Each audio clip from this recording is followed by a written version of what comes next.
The silence in this room is thick, heavy, like the air before a storm breaks over the Neva, or the stillness in a safe house when the wrong car pulls up outside you. Look at me. I see it, the curiosity, the judgment, maybe a flicker of fear. Good, fear keeps you alive. But understand this. I didn't come for your forgiveness, didn't crawl out of the shadows to play the repentant ghost for your applause. Forgiveness is a luxury for men who stumble. I marched into hell with my eyes wide open, took the oath, lived the code, fed the beast. They called me Vor, thief-in-law, autorité, authority. Words that meant something once in the frozen gutters and smoke-choked back rooms where empires of shadow are built. Words that meant power, respect, fear. I commanded men who'd kill for a nod, controlled streets where even the police walked lighter. Money flowed like black water through my hands, millions, tens of millions, buying silence, bending politicians, choking the life out of anything decent that dared stand in my way. I wore the tailored suits, drove the armored cars, lived behind walls thicker than a Tsar's tomb. From the outside, a king, untouchable. But step closer, smell it beneath the expensive cologne. That's the stink of the life. Cheap tobacco and gun oil, sweat and stale cabbage soup from 100 safe houses. And beneath that, the coppery tang of blood, always blood. It's the perfume you never wash off. The suit, a uniform, a disguise to walk among the sheep. The car, a moving target, the fortress, a gilded cage where trust is a death sentence and every reflection could be your killer. The power, an illusion as brittle as ice on a Moscow spring morning. It consumes you, turns your heart to stone, your soul to ash. You become the mask, the cold-eyed monster who orders a life extinguished between sips of cognac.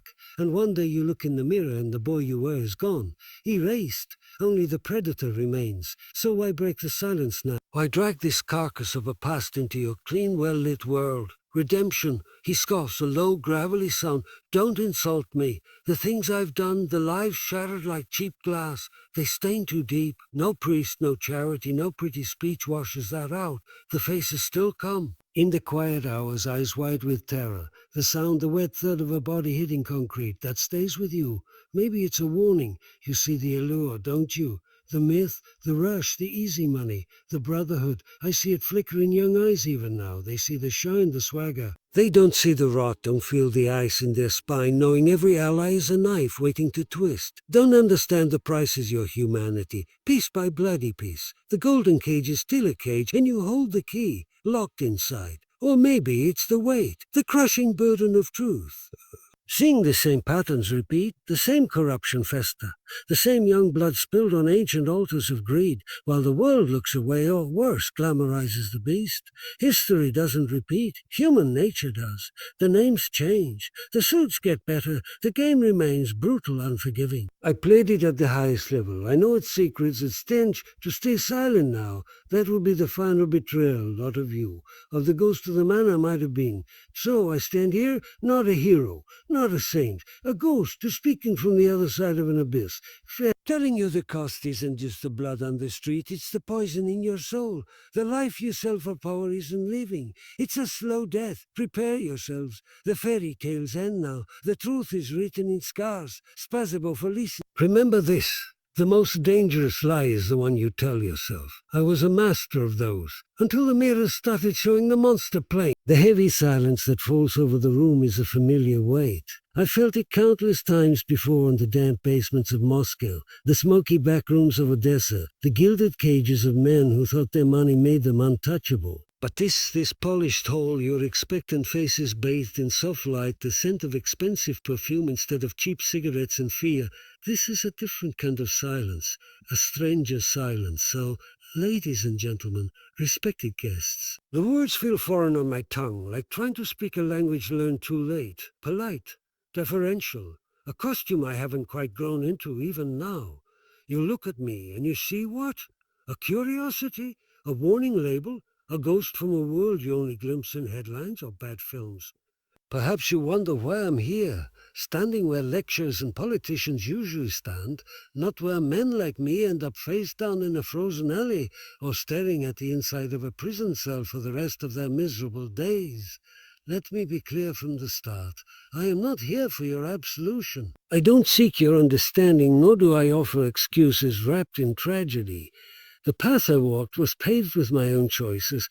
hardened by the ice of a world that offered few alternatives that didn't taste like ash or defeat. But I am here because silence, I have learned, is the most potent weapon of the world I left behind. Silence binds the guilty, protects the powerful, and buries the truth deeper than any winter grave. They taught us that. Silence is loyalty. Silence is survival. To speak is weakness, betrayal, death.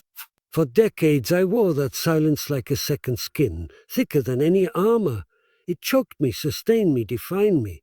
To stand before you now, to deliberately break that silence, it feels like tearing out a part of my own soul, agonizing, necessary. You hear the word mafia, and your minds conjure images. Perhaps it's Hollywood sharp suits, fast cars, glamorous women clinging to men who smile like wolves. Or maybe it's the newsreel's grainy footage of violence, corruption scandals, names whispered like curses. Let me shatter those illusions. And the suit! It was a uniform, a disguise to walk among you unnoticed. The car, the tool, sometimes a coffin. The women, often casualties, bargaining chips or predators sharper than the men they served. The reality was a world governed by a different code. A code etched not in law books, but in blood, betrayal, and an ironclad understanding of consequence. A code where loyalty wasn't a virtue, it was the only currency that mattered, purchased not with gold, but with absolute, unquestioning fealty, and the constant gnawing fear that the loyalty offered to you was just as conditional, just as brittle. I once lived entirely by that code. It was the air I breathed, the water I drank, the cold truth that stared back from every mirror. It wasn't just about power, though power was its intoxicating nectar. It wasn't just about wealth, though mountains of it flowed through our hands like black water. It was about survival in its most primal, brutal form. Survival in a landscape where the weak were devoured before they even knew they were prey. Survival in a system that had already failed, corroded from within, leaving only the strong, the ruthless, and the cunning to carve out their own kingdoms from the chaos. We didn't create that vacuum, we simply filled it. We became the law where law was absent, the judge where justice was blindfolded and bought, the executioner when debts in money, blood, or honor remained unpaid. We called ourselves Bratva, brotherhood, a bitter, beautiful lie. Brotherhood forged in shared danger, yes, cemented by rituals older than the Tsars, bound by oaths sworn on icons we secretly mocked. But brotherhood that could shatter like cheap glass with a single whispered doubt, a perceived slight, a moment of hesitation when the trigger needed pulling. It was a brotherhood sustained by the ever-present shadow of the Vorivizakon, the thieves-in-law, and the chilling certainty that betrayal was not an if, but a when. Death wasn't an end. It was punctuation in a never-ending sentence of violence and retribution. Why speak now? I dredge up this darkness into your well-lit world. Is it redemption, atonement, a late stab at becoming a what? The good men don't hunt us both. The things I've done, the things I've ordered, the lives shattered like porcelain dropped on concrete, they stain the soul in ways no amount of confession or charity can bleach clean. The faces still come unbidden in quiet hours before dawn, eyes wide with terror or dull with resignation. Sick. The scent of iron and cordite, the sickening finality of it. No, redemption is a luxury for those who stumbled. I marched into hell with my eyes wide open. Perhaps it's a warning, a desperate plea carved on the wall of a tomb for those foolish enough to step inside. Maybe. You see the allure, don't you? The myth of power untouchable, the rush of command, the wealth that flows like a river, the illusion of a family bound tighter than blood. I see it flicker in the eyes of young men even now on your streets, in your cities, seduced by the same siren song that called to me from the crumbling ruins of a lost empire. They see the surface, the shine, the swagger. They don't see the rot beneath. They don't feel the constant icy finger tracing their spine, the knowledge that every ally is a potential enemy, every friend a future executioner. They don't understand that the price of that power is your own humanity, piece by bloody piece, until nothing remains but the predator and the paranoia.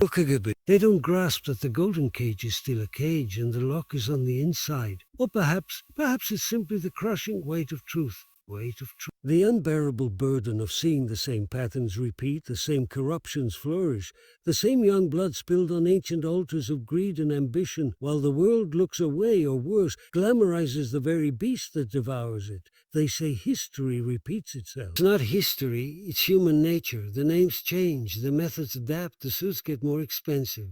But the game, the brutal, unforgiving game of power, loyalty, and survival, it remains the same. I played it at the highest levels. I commanded. I conquered. I bled. I made others bleed. I know its every dirty secret, every whispered strategy, every pressure point where influence can be applied like a knife to the throat. I know how the darkness seeps into the cracks of your institutions, how it buys silence, how it twists ambition into something monstrous. To remain silent now, knowing what I know, that would be the ultimate betrayal. Not of you, but of whatever sliver of conscience still flickers within this scarred husk.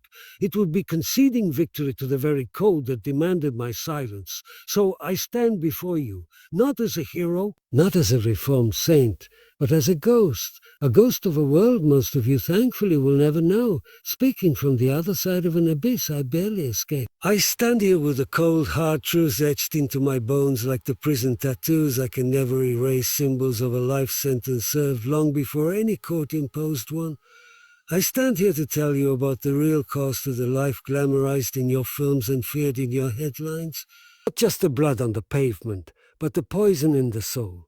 Not just the violence done to others, but the violence done to yourself day after day until the man you once might have been is buried so deep you forget he ever existed. I stand here to tell you that the power you envy is a phantom, the loyalty you covet is a trap, and the survival we fought for was merely a slower form of dying. Today I break the silence not to glorify that past that deserves no glory, but to drag its ugly, snarling reality into the light. To show you the gears of the machine slick with grime and blood so you understand what truly moves beneath the surface of the world you think you know. Prepare yourselves. The fairy tales end now. The truth is rarely beautiful, and mine is written in scars. Spasbo for listening. The hardest part for me is over. For you, it is just beginning. Remember, the most dangerous lies are the ones you tell yourself. I was a master of those too, until the day I ran out of mirrors that would lie back. You ask about the life, like it's some distant country you can visit on a tour, a museum exhibit. Let me drag you inside the belly of the beast. Not the polished mythology, not the vodka-soaked legends they whisper in shady bars, but the raw, stinking reality, the everyday. Forget the Hollywood montages. Picture instead the damp chill of a Moscow safe house in November, concrete walls sweating condensation, the smell always the smell of stale cabbage soup, cheap tobacco, gun oil, and beneath it all the faint metallic tang of fear. That's the perfume of the Bratva. That's the air we breathe. You hear brotherhood, and you think of camaraderie, shared purpose, maybe even love. Bratva means brotherhood, yes, but it's a brotherhood forged not in sunlight, but in the perpetual twilight of betrayal. It starts with a ritual, the Vorovskoy, kneeling on broken glass before an icon stripped of its holiness, just another tool. The oath spoken through gritted teeth, not with reverence, but with the desperate calculation of a man signing a contract written in his own blood. I enter the life. I renounce family, nation, all laws but the thief's law. My brothers are my family. The Obshak is my nation. The Panyati are my commandments. Beautiful words, poisonous lies. The brotherhood wasn't about affection, it was about necessity, a pact of mutual predation. You bind yourself to others not because you trust them, but because alone you are meat. Together you are wolves, and wolves always watch each other, waiting for the first sign of weakness, the first stumble. That's the loyalty of the pack circling the wounded. The structure? Mounded. It wasn't a corporation with org charts, it was an organism, a cancer with its own ruthless hierarchy. At the bottom, the Shestaki, the Sixes, errand boys, muscle with more brawn than brains, expendable, their job, intimidation. Collecting debts from shopkeepers whose eyes already held the hollow look of defeat. Standing watch in doorways, freezing, jumpy, knowing they'd be the first to catch a bullet if things went wrong. Above them the Boyeviki, the soldiers. My domain once, the ones who did, the ones who turned threats into action, whose knuckles were perpetually scraped raw, whose boots knew the sticky feel of blood on linoleum. They carried out the sentences, enforced the will, earned their stripes in pain, and inflicted it tenfold. Then the brigadiers, lieutenants, men who commanded crews, controlled territories, understood the delicate calculus of profit and pain. They were buffers, translators of the will descending from above, And above them, the authority, men like I became, not kings, not quite, more like warlords presiding over fiefdoms of shadow. We held the strings, managed the flows of money, of drugs, of flesh, of influence. We made the decisions that meant life or death for those below, and above even us. The Vov Zakoni, the thief-in-law, less a man, more a symbol, a walking codex. His word was law, his judgment final, his authority drawn from the darkest wellsprings of the thief's tradition. To look into his eyes wasn't to see a person, it was to stare into the abyss of the life itself, cold, absolute, utterly devoid of mercy. He was the keeper of the Poniatia, the unwritten commandments that governed everything. And woe betide anyone who forgot that. The rules, Poniatia, not suggestions, not guidelines, iron laws etched in blood. This wasn't a game with second chances. It was a perpetual state of war governed by a code as brutal and unforgiving as Siberian winter. Rule 1. Loyalty to the brotherhood above all. Above your mother's tears, your child's needs, your own survival instinct. Betrayal. The only sin without absolution. Not just death demonstrative. A message carved into flesh for all to see. Rule 2. Never cooperate with authorities. Never. A war who talks to the police isn't just dead, he's erased. His name becomes a curse, his family tainted, his memory blotted out. Silence was the ultimate shield, the ultimate prison. Rule 3. Contribute to the common fund. The Abshak. Your cut wasn't yours, it was the Brotherhood's. Skimming, a death warrant signed with your own greed. Rule 4. Resolve disputes through the hierarchy. Never take matters into your own hands without sanction. Justice wasn't blind. It was meticulously, ruthlessly administered by the Autoritet or the Vor. A personal vendetta could unravel the whole tapestry. Rule 5. Be prepared to... Prison wasn't a failure, it was an expected chapter. A Vor went down without a word, took his S-Rock sentence with pride, protected the Brotherhood with his silence. He emerged stronger, respected.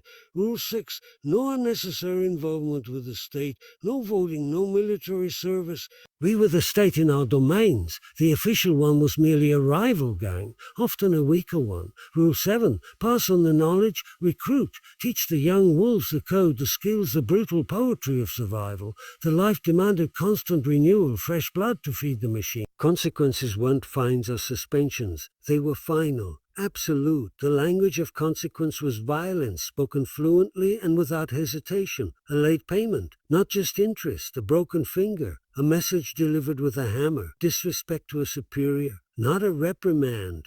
A beating so severe it reshaped your face, a reminder etched in bone and swollen flesh, a failed job, not a demotion, exile. Or worse, the task of cleaning up your own mess in the most permanent way possible. Betrayal? Betrayal. That was art. It demanded creativity. Not just a bullet in the back of the head, too clean, too anonymous. It required spectacle. The traitor found in a car trunk, knees shattered, mouth stuffed with the money he stole. The informant discovered in a warehouse, fingers severed one by one, left to bleed out slowly, a silent scream frozen on his face. The rival boss lured to a meeting, fed his own lies, then dissolved in a barrel of acid behind a derelict factory. The message had to be seen, felt, feared. It had to echo through the ranks, freeze the blood in the veins of every other brother, reminding them of the cost of disloyalty. It wasn't just about punishing the individual. It was about reinforcing the absolute power of the code over the collective. Fear was the glue. Fear of the boss. Fear of the war. Fear of your own brothers. Fear of the consequences waiting just one misstep away. You learn to read eyes, the slightest tremor in a hand, to pause a fraction too long before an answer. Paranoia wasn't a symptom. It was a survival skill. You slept with a gun under your pillow, not because you expected trouble every night, but because the possibility was constant, a low hum in the background of your existence, like the distant traffic of a city that never sleeps and never forgives, and the power, the illusion of power. That's the sweetest poison, the most seductive lie. You stand on a balcony overlooking your city. Your men move in the streets below. Your money flows through its veins, corrupting officials, bending cops, strangling legitimate businesses until they pay tribute or die. You command. Men jump when you speak. Women offer themselves, drawn to the danger like moths to a flame that will consume them. You feel untouchable, a god in a tailored suit. You dine in restaurants where the owner trembles as he pours you wine. You drive cars that cost more than a man earns in 10 lifetimes. You have a fortress for home cameras, guards, layers of steel and false identities. You think you control it all. You are wrong. The power is a gilded cage. Every man at your table smiles, but you wonder which one holds the knife destined for your back. The beautiful woman on your arm. Is she planted by a rival, by the FSB? Is her whisper sweet nothings or coded death? The cop on your payroll. Is he gathering evidence while he takes your cash? The politician you own, is he making deals with your enemies even as he shakes your hand? The wealth is phantom money. Always moving, always hiding. You can't spend it freely, can't invest it openly, can't leave a legitimate legacy. It's blood money, cursed. It buys temporary comfort, fleeting pleasure, but never peace, never safety. The suit is armor that chafes the car, a moving target, the fortress, a prison you built for yourself. You are surrounded, yet profoundly alone. The power demands constant vigilance, constant calculation, constant betrayal. You must be harder, colder, more ruthless than anyone else, just to stay alive. You sacrifice everything. Love, trust, decency, sleep. You become the mask, the cold-eyed autorité. The man who orders a life extinguished between sips of expensive cognac.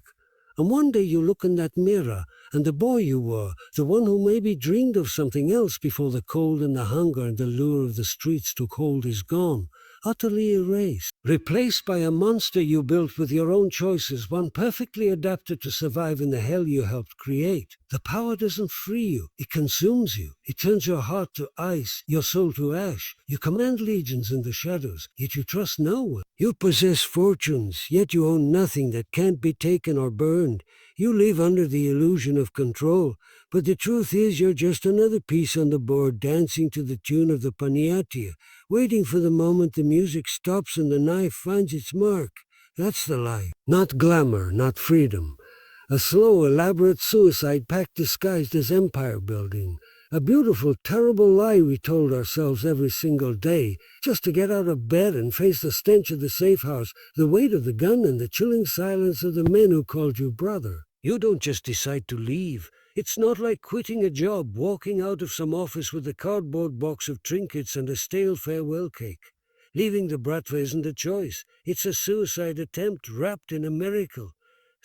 A slow, agonizing peeling away of your own skin layer by layer, knowing each strip torn off reveals something raw, vulnerable, and utterly damned.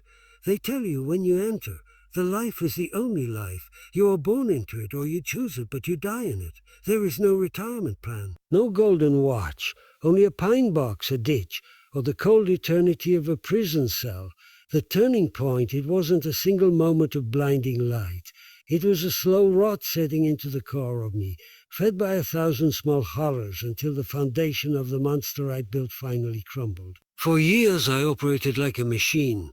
Precision, ruthlessness, calculation, the cold logic of the Ponyatya was my operating system. A debt owed, collect it. Interest, enforce it. Disrespect, crush it. Betrayal, eliminate it. Clean, efficient, necessary. I slept the sleep of the righteous predator, convinced my strength, my cunning, my unwavering adherence to the code proved my superiority. The world was divided, wolves and sheep. I was the alpha wolf. The power was intoxicating. The fear I commanded an addictive drug. But beneath the eyes something festered, a corrosion I refused to name. You see, the machine wasn't flawless. It bled, not just the blood of rivals or debtors, but the slow, invisible bleeding of the soul. You start noticing things. The tremor in the hand of an old shopkeeper when your Shestaka slams his fist on the counter for the third time that month.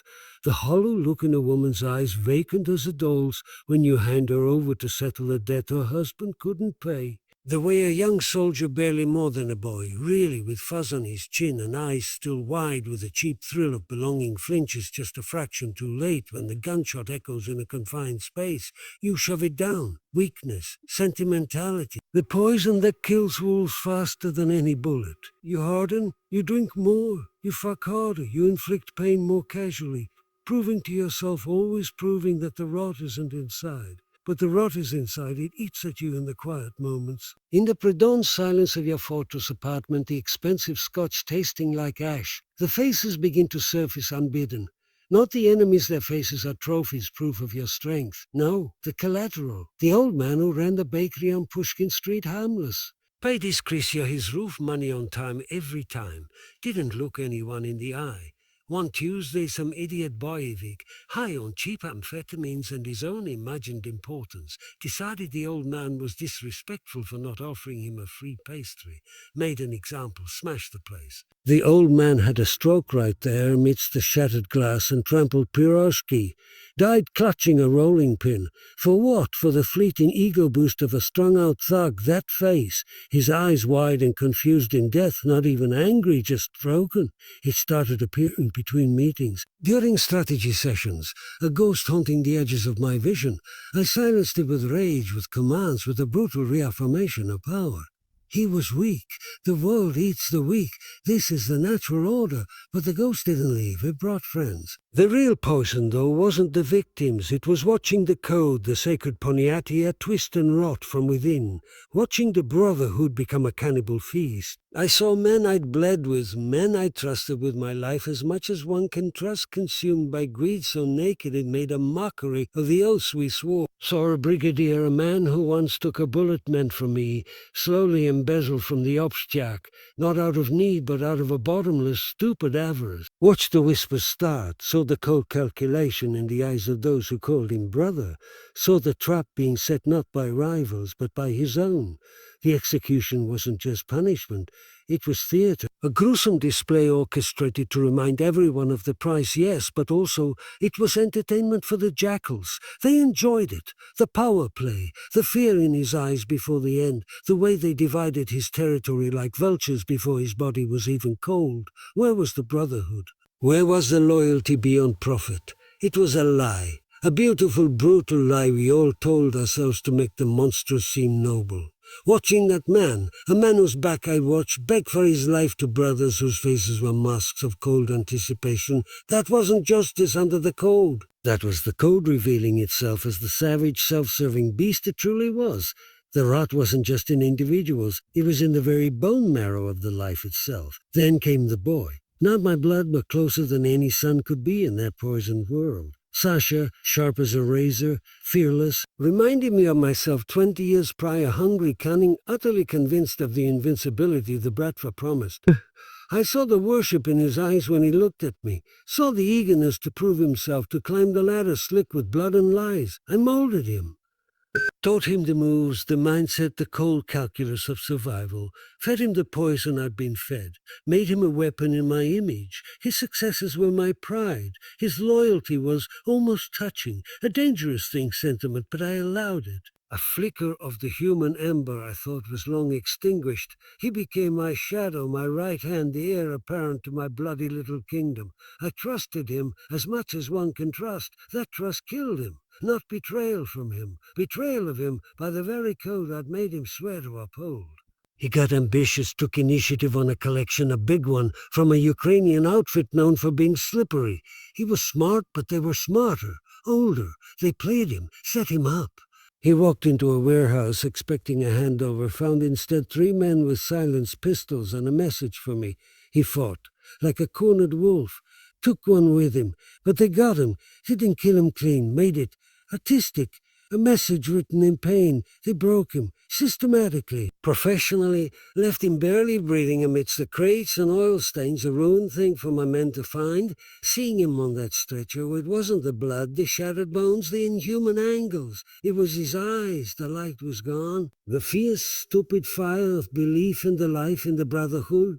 In me, extinguished, replaced by a hollow terror, a profound animal understanding of the true nature of the abyss it embraced, and beneath the terror, accusation, silent damning. You did this, you made me this, you fed me the lie.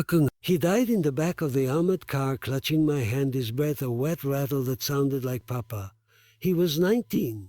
That warehouse, the smell of oil, cordite and copper, the feel of his broken hand in mine, the sound, that was the catalyst. The moment the carefully constructed edifice of denial shattered, not because of the horror I'd seen and done worse, not even just because it was him. It was the futility, the absolute meaningless waste of it. He died for nothing, for territory lines on a map that would shift next week.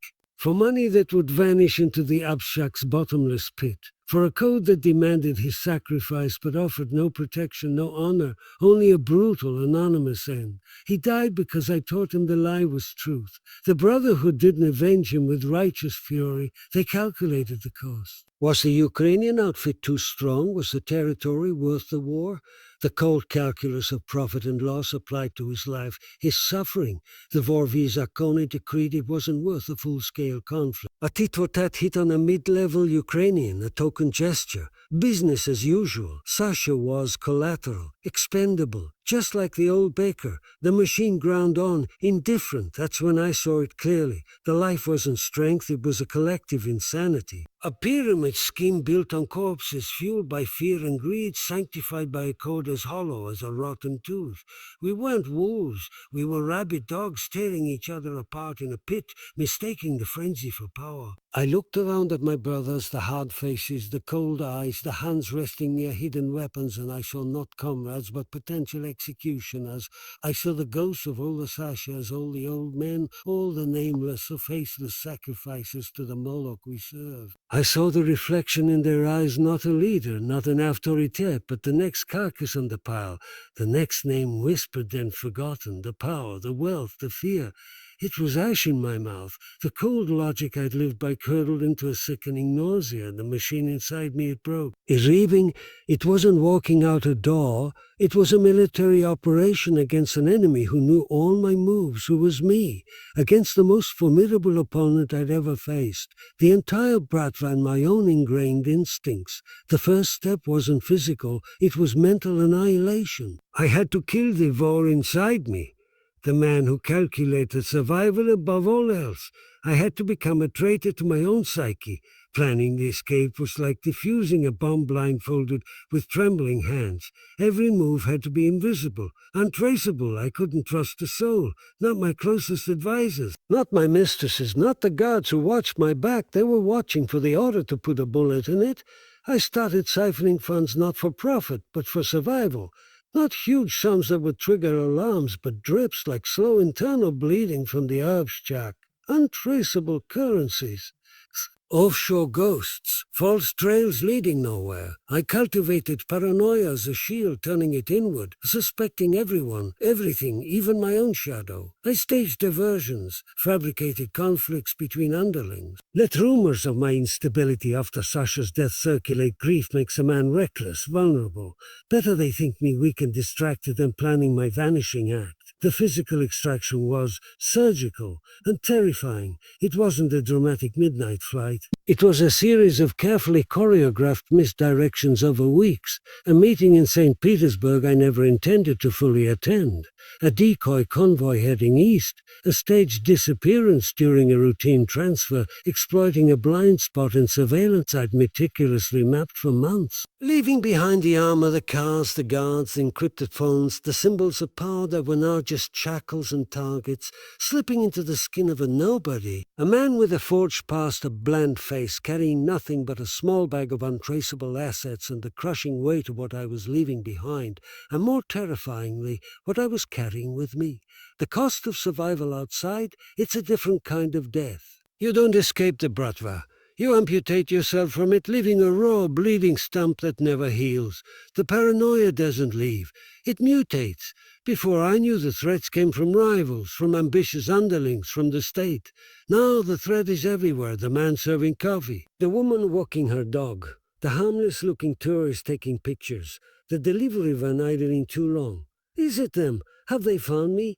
Is this the day the reckoning comes? Every reflection in a shop window is a potential tale. Every unexpected knock is the prelude to the end. Sleep is a battleground. The gun is still under the pillow, but now its presence isn't power. It's the last desperate toil of a cornered animal. Trust, a forgotten language. You see connections where there are none, patterns in the static. You isolate yourself because every human connection is a potential vulnerability, a thread they can pull to unravel your fragile new existence. You become a ghost haunting your own life. The scars, they aren't just the old knife wounds, the bullet grazes that ache when it rains. Those are the easy ones. The real scars are inside, etched into the fabric of your being. The faces, the screams, the sickening thud of a body hitting the floor. The cold satisfaction of an order carried out, the weight of Sasha's dying hand. These aren't memories, they're open wounds that never scab. They replay in high definition behind your eyelids the moment you close them. The guilt isn't a moral abstraction. It's a physical presence, a leaden weight in your chest, a constant corrosive acid eating at your insides. You traded humanity for survival, and survival tastes like dust and ashes. You look in the mirror and see a stranger wearing the face of a dead man. The man you were is gone. The man you might have been is lost forever. What remains is a hollow shell, a walking wound, perpetually vigilant, perpetually hunted, perpetually haunted. You survive, yes, but you don't live. You haunt the margins of the world you once sought to rule, a cautionary tale whispered only to yourself in the endless, silent watches of the night. The turning point wasn't freedom. It was trading one hell for another. The only difference, in this hell you're finally alone with the monster you created, and his favorite meal is regret.